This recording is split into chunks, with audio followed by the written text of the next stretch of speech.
You're listening to HowStreet.com radio, available online at TalkDigitalNetwork.com.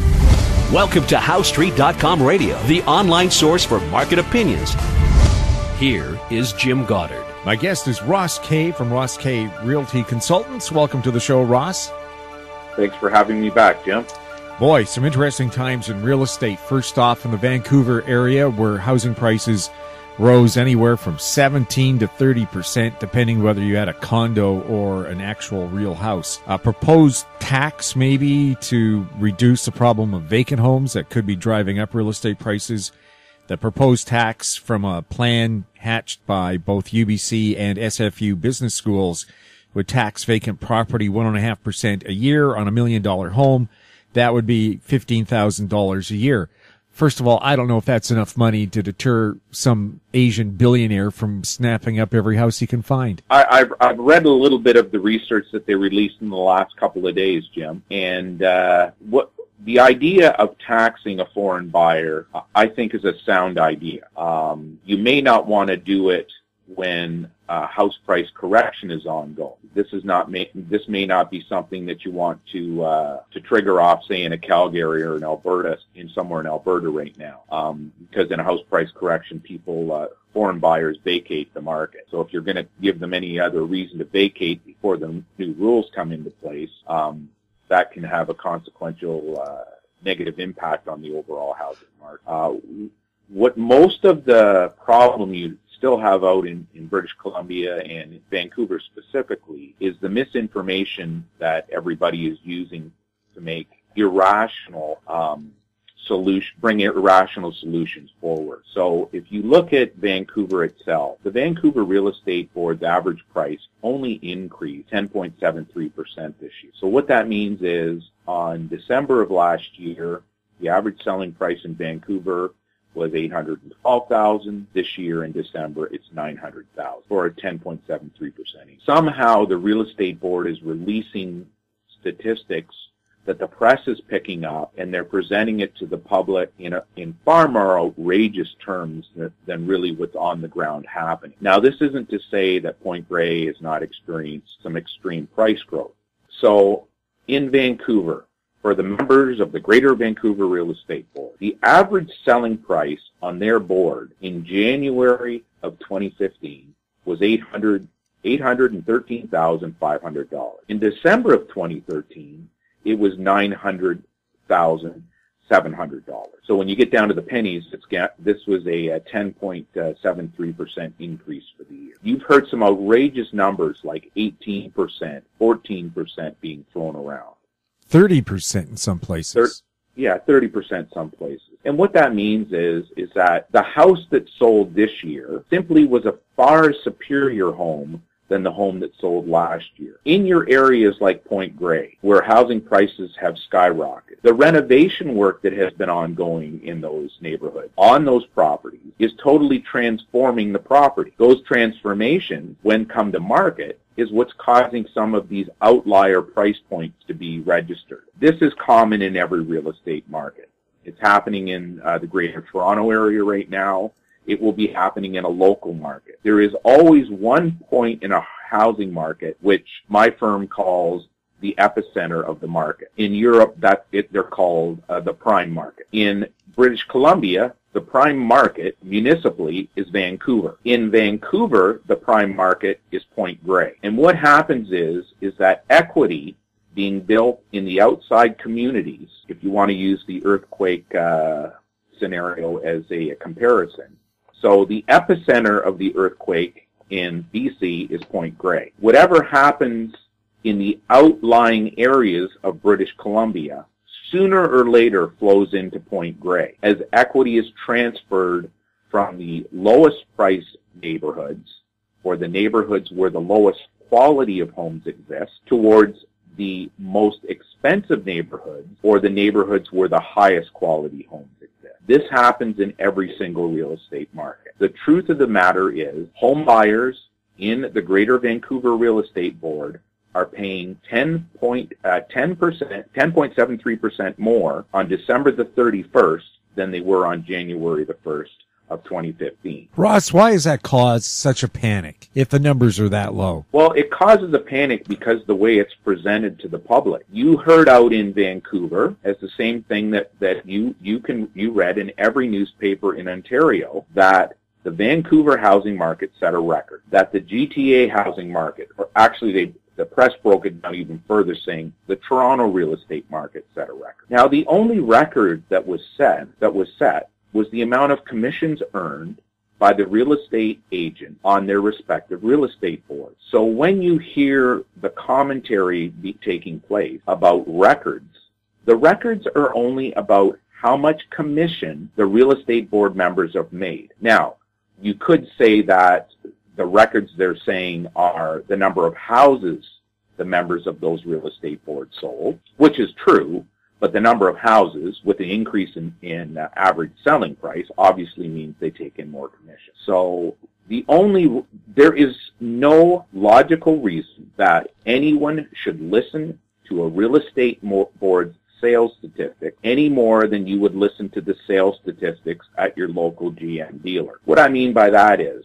if a GM dealer says, the average car we sold in January of 2015 was $22,000, and then he said, but by December, our prices jumped to $40,000 on average. What everyone's forgetting is at that GM dealer, there are Chevys, there are Buicks, there are Cadillacs. The cheapest house you can buy at a Chevy dealer is probably around $12,000. The most expensive vehicle you can buy at a Chevy dealer today, if they have a Cadillac attached, is probably about $110,000. So when more homes sell, when more Cadillacs sell, but the Chevys keep selling at the same rate they were selling at earlier, obviously the average selling price increases because you have more Cadillacs selling. This is exactly what happens when you use these terms about averages, benchmark prices, home price indexes, because all of these things end up relating right back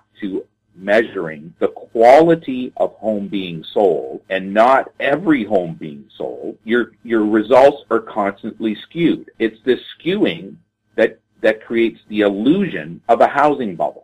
So Canada's illusion today is that nationally, the average selling price at the end of 2015 was $442,000. In truth, you're not measuring the same quality of home in December of 2015 than you were in January of 2013. So it only makes common sense that if people are buying a higher quality product, they are paying a higher price for that product, and thus the average selling price naturally inflates. What you won't find published in any research across Canada is that homes that are 10 years old or newer sell at 4 times the rate of homes that are 11 years old or older.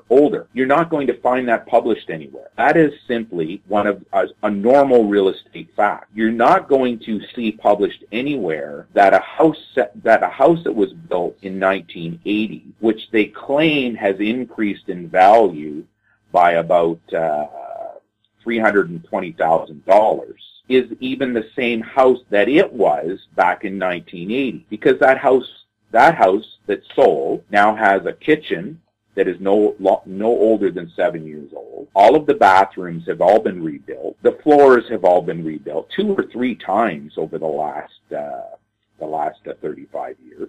The roof it's been at least 30. You would have had at least 3 roofs being put on that house. And the roof that was put on recently is a far different quality roof, far higher quality than the one that was installed in the 1980s. You're not going to see a 1986 60 amp house, electrical system in a house from the 1960 amp, not have been fully upgraded to 2015 standards, because you wouldn't be able to get home insurance on a lot of those properties if you hadn't upgraded your electrical system. GFIs, ground fault interrupter circuits, that everybody is now required by law to have in their kitchens and bathrooms, didn't exist.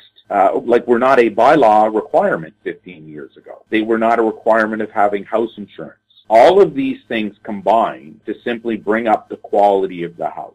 So when you hear an average selling price, when you hear an HPI, house price index price, other than the house value index, which we ourselves produce, because we quality adjust with that price, or you hear any commentary about a benchmark price increasing. None of those take into consideration the quality improvements that have taken place over time. They simply are quoting the price. So we saw in Calgary last week in the CREB's forecast where they're trying to convince Calgary home buyers to continue to buy houses when housing prices are falling, when they're continuing to try to pretend house prices have only decreased less than 3% in the last year. A number similarly reported by the Terranet National Bank House Price Index, MLS HPI, and the Calgary Real Estate Board's average selling price. They all say housing prices have only dropped 3%. Well, that's true. Home buyers are still willing to pay the same amount of money to buy a home in January of 2016 than they were in January of 2015. But what's happened is that a house that would have cost $580,000 in January of 2015 is now only costing $500,000, a drop of $80,000 or about 14%. The home buyer who would have spent $500,000 last year is still qualified to purchase a home for $500,000. The only difference is this year he's getting a house that would have cost him $80,000 more last year. So anybody who listens to average selling price, HPI, benchmark price, anything that is not a quality adjusted measure of price change, all you're really hearing is how much money buyers are paying for homes today. It has nothing to do with the average selling price would be. How is a person to determine what the real value of their house is? Because in BC, we've just received our annual home assessments for taxation purposes. A lot of people received a huge shock in the mail, but is that an accurate assessment of the price of their home? Well, I'll start this off with a premise, Jim. If any of your listeners go back and listen to our earlier broadcasts, you'll see that I made a warning earlier this year, right on your show, about the improper use of market value assessment to establish a tax base. The reason why market value assessment methodology is flawed is because no matter what anybody wants to tell you, and no matter what kind of long definition or mathematical calculation they hold in front of you to try to prove what they're saying is right, market value assessment is simply another reproduction of what the average selling price is. What that means is they do not individually assess each home in a neighborhood. They use the average increase and they apply that against what your home was worth the previous year. But what they haven't done is they haven't said, oh, but you didn't install a new kitchen this year, and your neighbor did. You didn't install a new kitchen 2 years ago, but your neighbor already has only a 2-year-old kitchen. You didn't install a kitchen 5 years ago, when your neighbor 3 houses down, he has a kitchen that is only 5 years old. None of these items is included in the market value assessment methodology. The reason why they're not included is because of all of the propaganda that has gone on for 40 years about the housing market. Anyone who owns a home where the components of the home do not meet the standard that a new builder was using 7 years ago. So if there's anything in your house that would not equate back to what builders were installing in homes in 2008, that means your property value is too high. Your assessment is too high. So if you have a kitchen that's older than 7 years old and you've got a property assessment increase, your property assessment has gone too high. Because what market value assessments actually measure is the best homes in your neighborhood, which are the ones that are selling. Those homes, generally speaking, account for about 4.5% of the housing stock in any neighborhood. So in other words, it's the best of the best. So anyone who does not own a best of the best house is now paying an increase based on what the best of the best has increased. You also are paying a differential based on the new homes that have been built in your neighborhood. Because over time, there is not a builder in your community or any community across Canada who is building a poorer home in 2015 than they were building in 2005. Every builder, every year, tries to increase the quality of home that they're building. There are insurance reasons why they have to increase the quality. There are consumer preference reasons why they have to increase the quality. There are simply needs to meet warranty problems that ask them to increase the quality. And we can be sure that going forward, there's going to be some component installed in houses in British Columbia to improve their quality to be less at risk in the case of an earthquake. So as builders increase the quality of home that they're building, and those houses then come to market, those are the houses that sell more rapidly than the houses that are older. Even though it may make rational sense to buy a older home on a far larger, more mature lot that is older in part of communities, the overwhelming majority of home buyers will not do that. They seek out the newest, most progressive home that they can afford. So if their $500,000 is only going to get them a two-bedroom bungalow in an expensive part of the old part of your community, or their $500,000 is going to get them a home twice as large with all the modern amenities and all the modern features in a brand new subdivision on the outskirts, the vast majority of home buyers will choose that new, larger, higher quality home. So, Ross, basically what you're telling us is most of us have been overassessed. I will put it this way. You've been fleeced, Jim. You've been fleeced, because how many challenges were issued to the British Columbia Assessment Office for property taxes in the last 5 years? What percentage of all homeowners have challenged their assessment? I have no idea, but it's probably a pretty small number. It wouldn't even be 1%. But in all fairness, about 95% of all homeowners should be challenging their assessment, because I would go in and appraise the property the way a property is supposed to be appraised, and I would be making a deduction for all of the deficiencies or delinquencies your home would have against a home that is 7 years old. Ross, how much would it cost me to have a proper assessment done to challenge my tax assessment? Well, you could hire an appraiser, and if you gave them the proper instructions. Now, you got to remember, an appraiser only issues a valuation based on the instructions that they were given to determine that valuation. So the instructions that you're going to give for a market value assessment is totally different than what the bank is going to give them to try to make you take a bigger mortgage.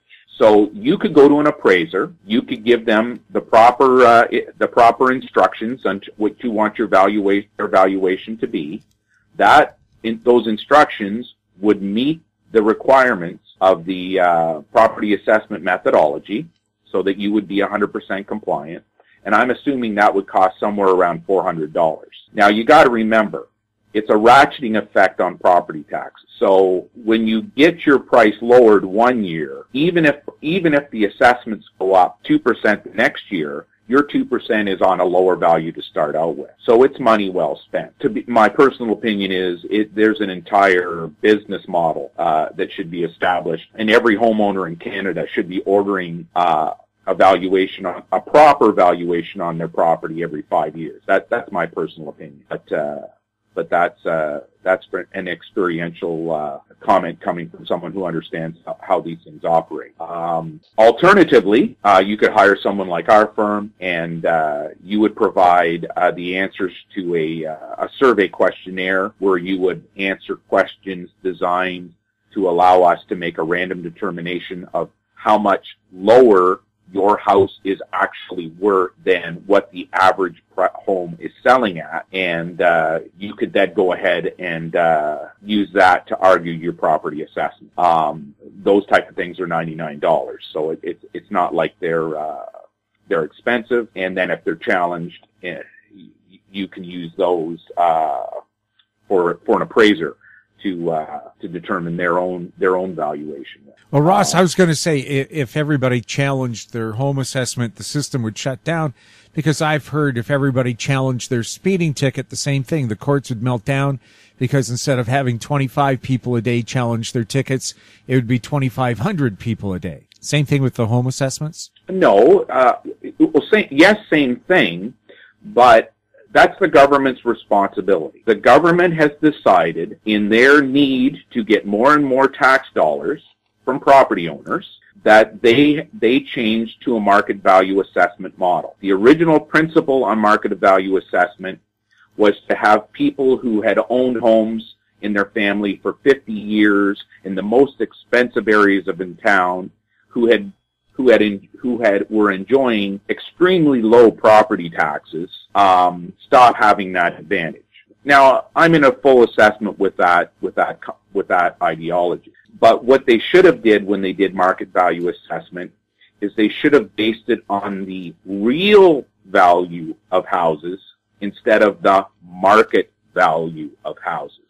Because with the real value of houses, which is what MVA claims to be doing, and it's not, all of the adjustments for a 15-year-old kitchen, 12-year-old bath, 13-year-old roof, 18-year-old garage doors, or even a condominium complex where there's a special assessment ahead because of the need to replace stucco, or the need to rebuild the underground parking. All of those come into play when you're talking about market value. Market value only in Canada last year, to be quite precise, it represented 4.26% of the homes.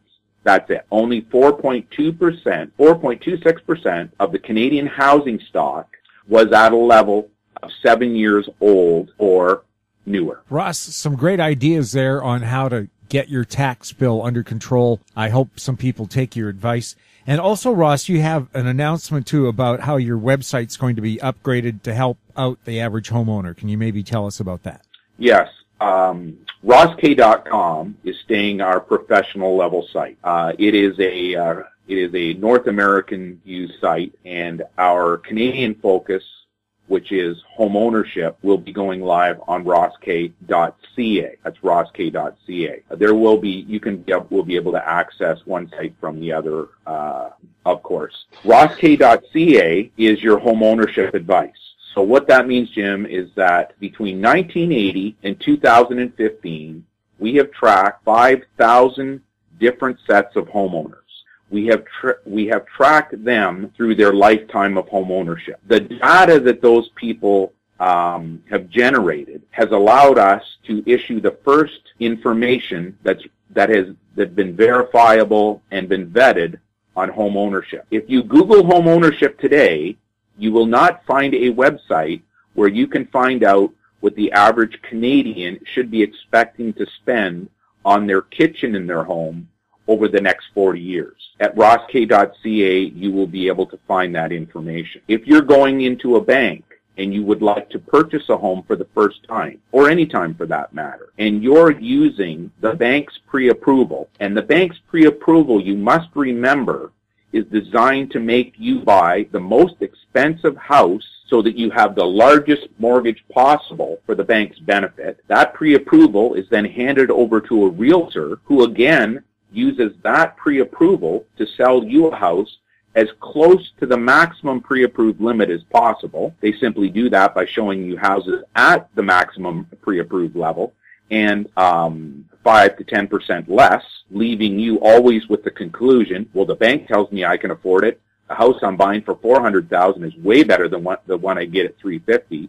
I'm going to spend the $400,000. We have a calculation called the HDS, which is the Home Ownership Debt Service, and it is the only measure that consistently tells home buyers and homeowners how much house they can afford. Where GDS and TDS calculations from the bank and realtors and CMHC all encourage you to buy the most expensive house possible, and where the only concern is the banks being guaranteed about your default, which they don't have to worry because CMHC is the one that they get the insurance through, which you yourself pay for. The HDS is the best measure for someone to understand what it's going to cost to own a home. We know that in Canada, each year, the average homeowner with a home that is 7 years old or older will spend 1.6%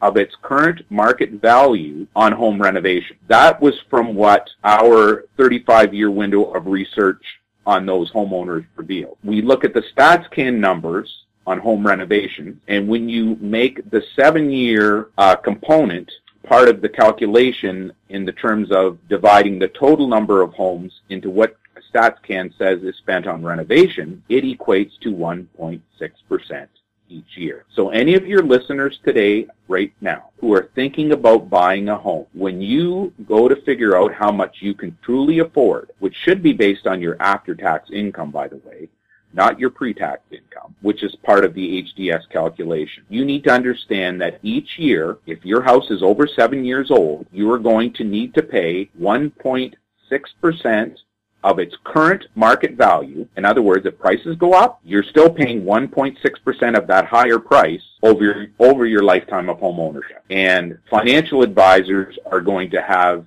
a field day with this, because this is the first time in history that a statistical correlation of home ownership experiences covering over 40 years, we focused on 35, has been completed. And all of the suppositions that financial advisors have made in the past, Ross K. Realty Consultants has proven.